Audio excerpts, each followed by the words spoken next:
Halo guys, balik lagi bareng gue Kevin dari Raw Project. Di video kali ini kita akan nge-review Vivo V21, bukannya 5G, tapi varian 4G. So, let's go.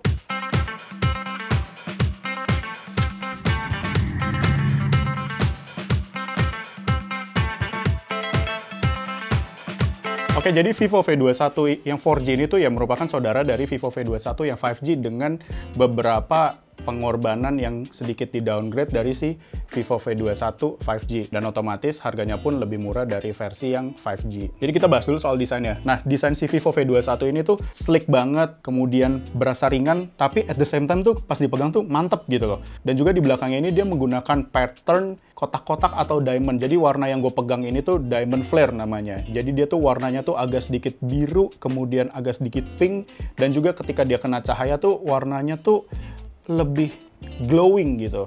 Dan juga untuk tombol-tombolnya ya standar lah ya. Tombol volume, kemudian juga ada tombol power. Dan juga untuk portnya ini ada port USB-C, kemudian masih ada headphone jack konvensional, di mana biasanya misalnya kalian masih menggunakan headphone jack yang berkabel, nah ini tuh masih ada disediain. Kemudian ada satu port speaker, nah ini nih menurut gue yang agak sayang ketika speaker ini masih mono. Tadinya gue pikir tuh earpiece-nya itu juga berguna sebagai speaker kedua, tapi ternyata dia cuma earpiece biasa. Dan juga dia itu belum menggunakan yang kekinian untuk punch hole, tapi dia masih menggunakan poni, tapi kecil banget. Jadi dia bentuknya ini kayak water drop notch, jadi ya nggak terlalu mengganggu dan juga masih oke lah. Dan juga untuk bagian dagunya dari layar ini ya masih tergolong cukup besar dibanding untuk bagian atas, kiri, ataupun kanannya. Dan juga dia ada fitur NFC untuk kalian yang suka isi e-money ataupun flash. Nah, si Vivo V21 ini ada NFC multifunction yang bisa kalian gunakan untuk isi e-money ataupun flash ataupun keperluan lainnya. Dan sekarang kita ke layarnya. Jadi Vivo V21 4G ini menggunakan layar sebesar 6,4 inch, beresolusi Full HD+, dan juga dia menggunakan layar AMOLED. Tapi yang disayangkan, dia itu masih menggunakan refresh rate 60Hz. Tapi ya, dari pemakaian gua, 60Hz untuk ya kelas segini ya masih reasonable lah.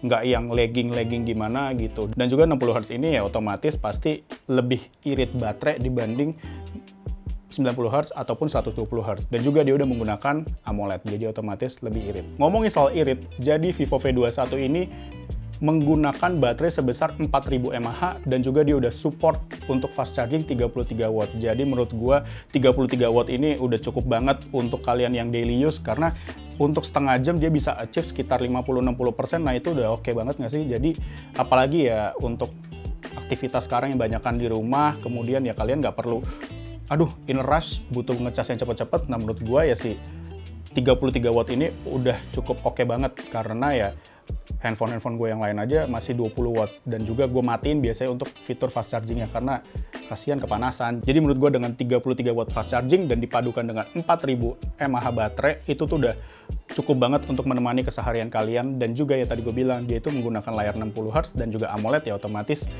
ya bersinergi gitu untuk keiritannya. Oke, sekarang kita ke jeroannya. Jadi Vivo V21 4G ini ditenagai oleh chipset Snapdragon 720G, kemudian unit yang gue pegang ini tuh dia menggunakan storage itu 256 dan juga ada RAM 8GB plus 3GB. Jadi 8GB plus 3GB di sini itu bukan berarti RAM-nya itu 11GB. Jadi RAM utamanya itu tetap 8GB, kemudian 3GB-nya itu dia ngambil dari storage utama untuk nge-boost performance ketika dia itu dipakai secara berat, mungkin untuk gaming, mungkin untuk bikin konten atau apapun. Jadi dia itu bisa dengan smart untuk mengambil storage yang kalian butuhkan. At max-nya itu 3GB, jadi ya performanya ini akan jauh lebih ngebut.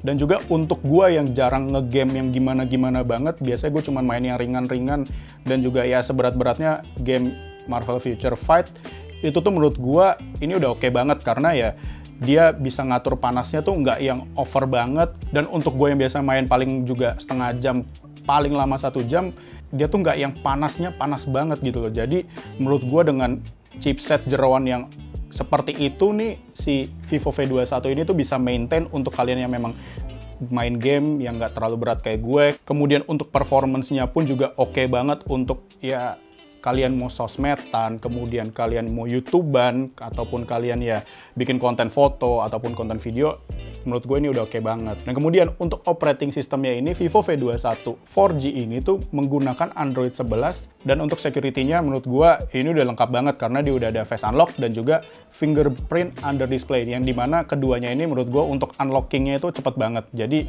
ya untuk kalian yang biasanya pakai fingerprint konvensional yang belum di layar, nah tapi si Vivo V21 ini udah di layar dan menurut gue itu cepet banget. Oke, kita ke kameranya. Jadi untuk kamera belakangnya ini basic, tapi udah cukup bisa mewakili semua keperluan kalian. Karena ada 64 megapiksel main wide kamera, kemudian ada 8 megapiksel ultra wide kamera, dan juga dia ada 2 megapiksel untuk makro. Jadi ya konfigurasinya udah 3 itu menurut gue udah cukup banget, apalagi untuk kalian yang biasanya bikin konten foto makanan ataupun foto portrait. Nah si Vivo V21 ini ya udah lengkap banget ya, tadi ada 64 megapiksel wide, kemudian ada 8 megapiksel ultra wide, ataupun kalian yang mau foto dekat ya, tapi menurut gua ya foto dekat ini dengan resolusi 2 megapiksel nggak yang setajam itu gitu loh. Jadi ya untuk konfigurasi 3 itu menurut gua udah cakep banget. Oke, sekarang kita ke kamera depannya nih. Jadi Vivo V21 ini menggunakan kamera depan 44 megapiksel autofocus. Jadi ya udah resolusinya gede, kemudian dikasih autofocus. Jadi puas banget buat kalian yang suka selfie ataupun kalian yang suka ngevlog. Si Vivo V21 ini tuh udah oke banget. Kemudian dia bisa nge-track fokusnya nih mau di mata kiri ataupun mata kanan. Jadi never miss a moment untuk si fokus selfie-nya ini nih. Oke, jadi ini adalah hasil perekaman kamera selfie dari Vivo V21 44 megapiksel dan juga ada autofocus. Kita coba nih autofocusnya. Dia ke kotaknya, kemudian dia ke gua lagi. Dan untuk hasilnya selama gue lihat di layar tuh tajam banget dan juga jernih, dan juga ini fitur beauty-nya gue matiin. Untuk hasil mic-nya, coba kalian juga komen di bawah gimana hasilnya. Oke, itu dia kurang lebih overview review dari Vivo V21 yang 4G. Dengan segambreng fitur yang tadi udah gue jelasin, Vivo V21 4G ini kurang lebih dibanderol di sekitar 4 juta sampai 4,4 juta. Jadi ya untuk harga segitu masih oke banget untuk kalian mencari handphone yang nyaman gitu. Jadi untuk kalian yang nggak terlalu digging, kok cuma nggak ada ini, kok nggak ada ini, kok nggak ada itu. Nah menurut gue ini nih bisa menjadi opsi buat kalian. Tapi menurut gue pribadi yang agak sedikit downside itu di layarnya masih 60 Hz, kemudian dia masih menggunakan single speaker. Nah itu tuh menurut gue yang agak sedikit downside. Tapi kalau soal 4G 5G ya menurut gue masih agak sedikit jauh untuk ngejar pengen handphone yang bisa 5G gitu. Jadi ya I think that's all guys. Jangan lupa untuk like this video, comment this video, share this video, subscribe to our channel. See you on whatever next video. Bye bye, stay safe.